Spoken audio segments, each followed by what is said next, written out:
Hey guys, all right, so just wanted to answer the two questions. One is, what are the main metrics I should be looking at when I evaluate a campaign? How do I know how well my campaign is doing? What do I have to work on? And then question number two, when should I pause a campaign? I get these two questions a lot. So let's start off with the second question. It's faster. When should you pause a campaign? When should you stop doing it? So everyone has their own numbers, okay? So for me, the number is 2 to 1, which means I'm willing to spend up to 2 times of the commission I'm going to earn from a product before I stop the campaign. So in this case, I paused it a little bit early. So the commission, the average commission here is about $20, right? Let's say 20. So that's 20 US, this is 35 Canadian, so maybe 30. So what I would do normally is I would run this campaign for maybe another $10 before pausing it and just taking a break and taking a step back and saying, hey, let me look at the numbers and let me see where I need to do improvements, which we'll get into after this question. But you set your own numbers, right? So it depends on how comfortable you guys are, but I would say at least keep running your ads until you meet your commission amount. So if the commission amount is $20, don't stop the ads. I don't want to say stop, because if you have to pause it like to make changes, that's fine. But don't say, oh, this campaign isn't profitable until you spend at least the $20, assuming it's the same currency.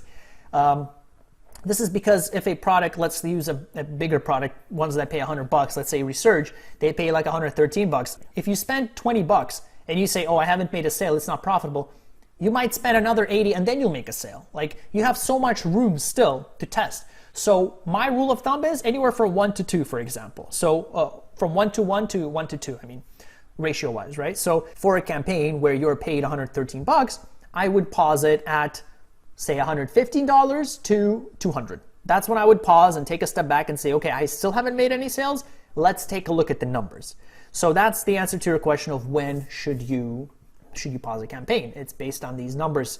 But again, everyone, you guys have your own comfort levels. Some of you guys, like, the better you get, the higher your number can be. Because, for example, if you're a professional and you know that you can make any campaign profitable, which is, that's a challenge even for professional marketers. But if you have that confidence, you can increase your amount. You can do 3 to 1 because you say, okay, well, I spent $300 and I only made 100, but that's okay because I'm going to keep improving and keep optimizing. And so that's okay. You could do that. But if you're starting out, again, I would suggest going from a 1 to 1 ratio. So if you get paid $100, spend $100, to a 2 to 1 ratio. Make $100, spend $200, okay? At least that to get started. In the beginning stages, as you're running these ads, before you optimize, if you make any sales, that's a good sign. So if you actually, I don't know if you guys saw my YouTube case study where we made a loss. So I spent I don't even remember. I think I spent like $150 and we only made like 100. So it was a loss. But then as I optimized it right in front of your eyes, we actually improved that. So I ended up spending a total of like $250 and we made almost 400, right? So as you optimize it, it gets better and better, all right? But that's the first question, is when should I stop it? These are the numbers. I gave you the rule of thumb, 1 to 1 to 2 to 1. Too many 2s and too many 1s. Hopefully you guys get the idea. Now, for the other question, what numbers should I be looking at? Like, how do I know if a campaign's profitable or not? Like, what do I do? So first of all, the main thing you should look at is not clicks, it's your conversions. That's the one main thing you should look at. Now, you're not gonna see conversions here. All right, remember, Microsoft Ads doesn't integrate with ClickBank. So you want to go into ClickMagick and you want to see conversions here. Once you see sales, you will see the sales show up right there. You're going to see an S, you're going to see a number. It's going to be 1, 2, 3, 4, whatever. These are the numbers you want to pay attention to. So if you don't make any sales, that's like the main thing you should look at. That's the one indicator that says to you, hey, something's off with this campaign, okay? So conversions, that's the main thing you should look at, conversions. The second thing you should look at is your CTR, all right, right here, CTR. This shows how relevant your keywords are to your ads.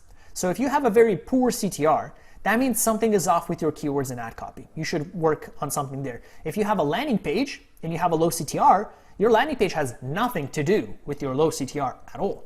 Okay, so a low CTR means you gotta look at your keywords, you gotta look at your ads, you gotta go in there and I'll show you where you can find all this stuff, but that's what you wanna do, okay? Now, a really high CTR means that your keywords and ads are on point. It means you're targeting a really, really good audience. So a high CTR, I would say, is 6%, let's say 5% plus, okay? Anywhere from 2 to 5% is about average. Anything below 2% you should definitely work on.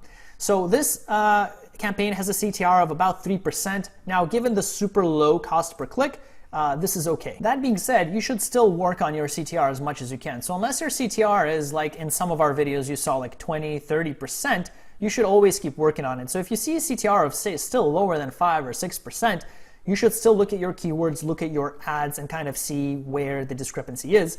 So if you go into keywords, what you should do, like here, right, this is why we're using this campaign. So my keyword here, let's see which one got the most clicks or the most impressions. So the keyword with the most impressions was this one, chicken coop with run, okay? So I think that's like the name of a movie, isn't it? Watch Chicken Run or something like that. So this one has a very low CTR, okay? So something's off. This keyword is causing, very low rates. People aren't looking for this. So what I would do is I would click on this keyword and I would click on search terms. And now I'm gonna see exactly what people are typing in to trigger this keyword.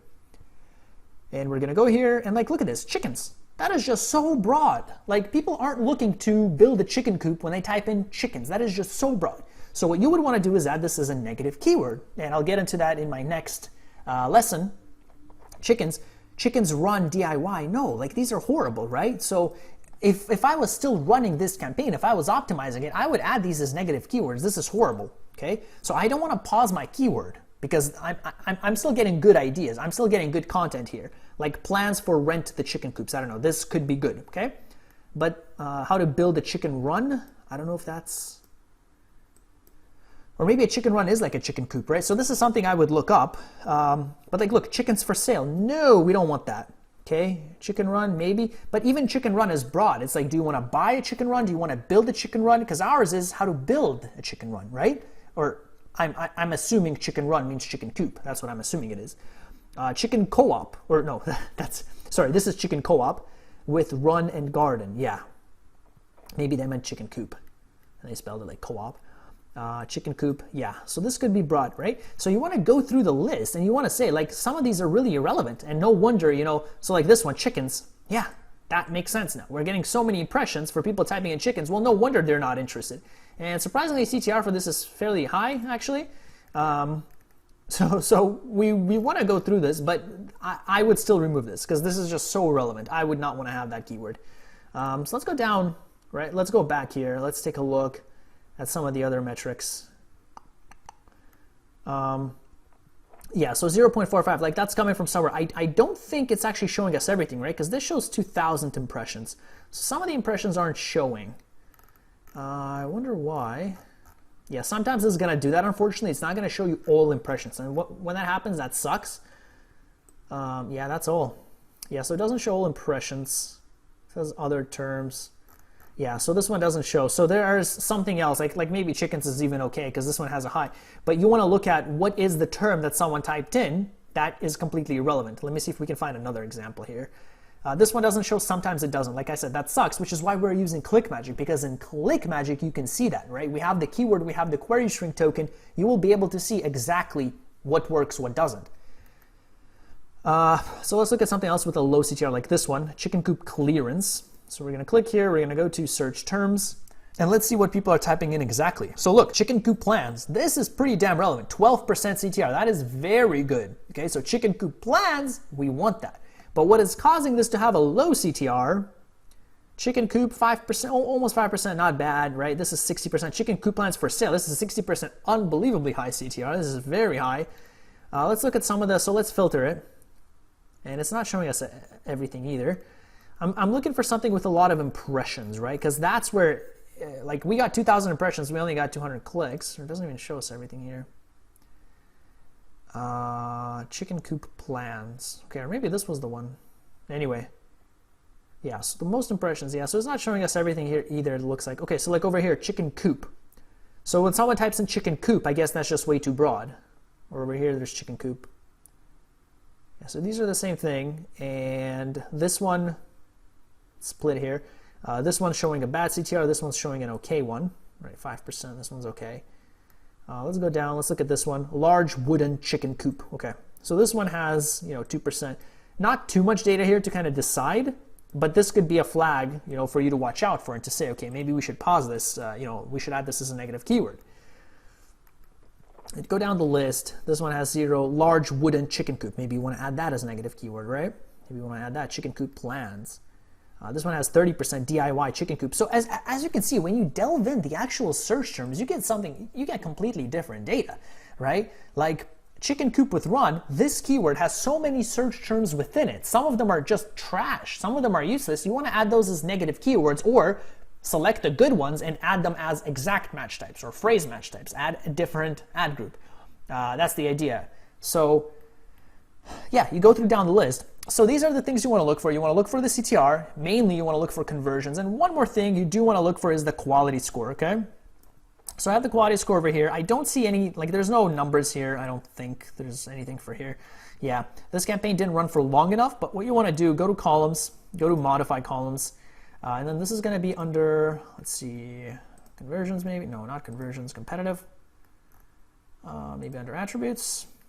Yeah, here, quality score, okay? So you want to add that. If you don't have it added, you definitely want to add quality score. And then you want to see, because if your quality score is poor, you want to increase it so you pay less per click. And quality score is just a measure of relevance. It's just like a rule of thumb measure of how relevant your ads are to the keywords, to the search terms that someone's typing in.